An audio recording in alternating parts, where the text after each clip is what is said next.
As we continue the CFL talk tonight from Fantaseh Football, Fantaseh.ca, the Brown brothers, Aaron and Matt, who have a very exciting prospect they're launching.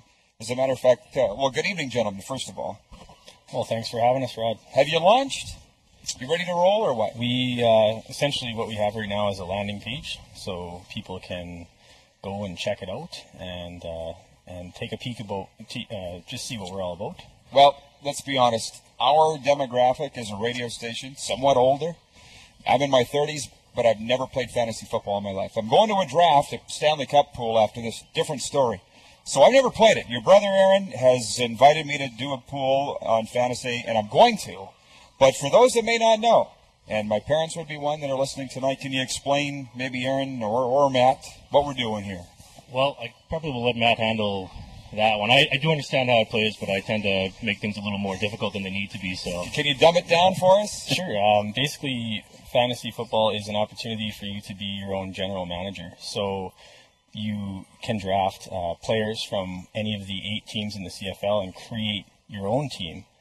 And each week, what you would do is you would set a starting lineup using your roster, and you would play. So, for instance, Rod, if you and I were going head-to-head that week, we would play.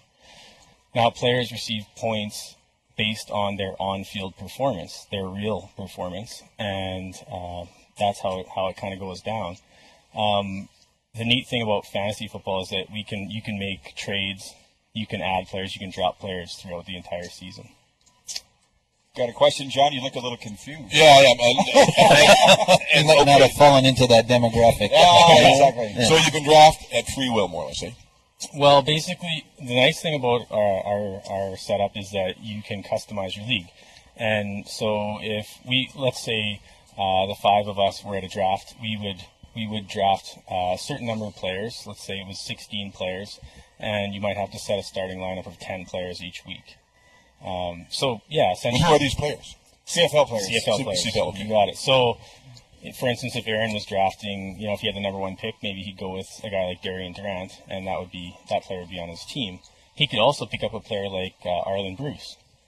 So you don't have to stick with one team. You just create your own team. So your quarterback scores a touchdown, that's worth X amount of points. Your running back, it's points for yards gained. Your receiver, it's points for, is it catches or yards? Kick returns, it's all of that's how you make your points. It's not like if they score a touchdown, you get 7 points. The quarterback could get you points, the running back gets you points, the receivers get you points throughout the whole drive, throughout the whole game. Bingo. I'll let Aaron speak to that. Customizable, too, on that note. So let's say if you're the commissioner of a league the commissioner is basically the term for whoever's overseeing the league and making all the rules.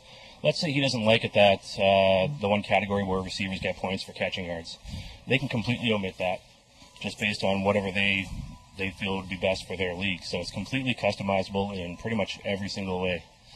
And just to further on to what Matt was saying earlier, when you draft players at the beginning of the year, those aren't set in stone. So going forward, you can try and trade a player if you decide, he's not really playing as well as I thought he was.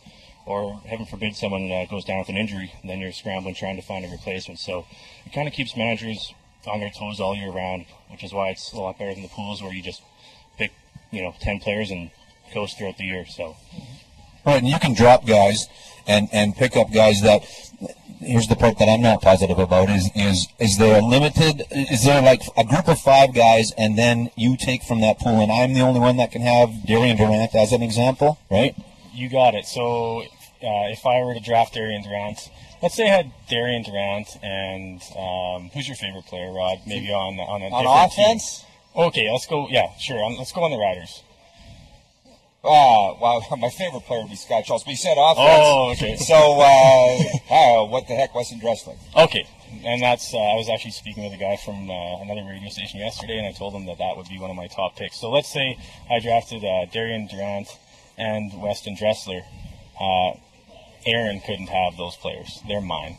And basically, to just to elaborate on your question you had before, yeah, that's exactly it. So if I had Weston Dressler and he scored a touchdown, I would get those 6 points because I owned that player on my team. This is the only concern that I have is these guys both know that pretty much every minute of my day is planned and used when I'm not sleeping. So I'm a little worried about having to keep up with this. Like, on average, how much, I mean, you guys haven't done a CFL draft, because there hasn't been one. I assume you've been an NFL fantasy draft. How much time is dedicated to this? You can easily get by on just checking your roster on, say, a Wednesday night before the 4 games begin. Spend about 15 minutes and set your roster. My trend, on the other hand, is, my wife is generally asking me to get off the fantasy football on the computer at least twice a day. It'd be in her fantasy. Well, what about the newcomers that come to the league from the NFL that are cut during the regular season, like the final cuts, so you get access to them too then? Yeah, we will definitely be, as players get activated and added to rosters, we will be adding them to the list. And basically, whoever's quickest on their toes is going to kind of get those ones. So, do you have to go through your own commissioner to do that? No, you do not. Not for adding a player. There is a setting where you can have the commissioner have to approve trades. And the reason for that is, let's say it's late in the season, one guy's pretty much completely out of the runnings. Well, he can team up with the guy in second place and say, hey, listen, I'll trade you, Darren Durant for whoever. And all of a sudden he's got a couple good players and they split the pot. So that's a provision in there to prevent that from happening. Well, that must create some ill feelings and some interesting situations. So that's how it becomes a real league, right? Yeah, but that's got to be, the commissioner's got to be pretty level-headed then. Yeah, I mean, a lot of it does hinge on trusting and having a good commissioner. So when you make your leagues, choose wisely. Now, having said that, when you first went to the media about this to promote it, which with me was about 3 weeks ago, I assume Rob Vanstone was the same. Are you surprised at the publicity you've received out of this?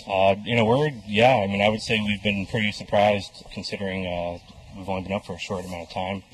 I was actually looking at some of the stats today online. We got, across Canada, we've received visits from 125 different cities.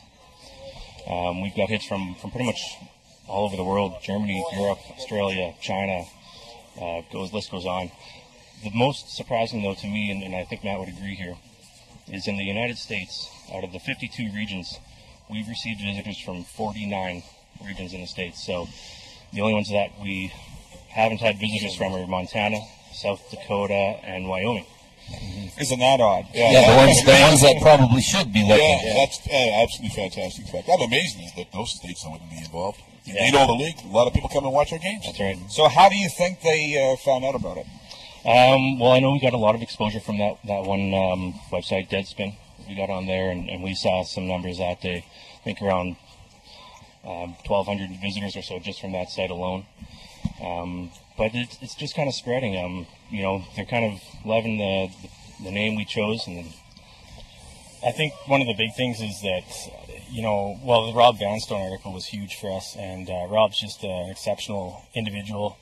And that article was published in well over a dozen major newspapers across Canada. But the reality is, I think it's really positive for the league, and that's why a lot of people are paying attention. I personally believe it'll attract a lot of attention.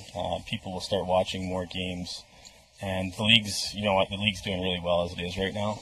So I think the CFL we should be proud of our game. I don't know why we don't have something like this for our game. The Americans love it, and hopefully it'll take off.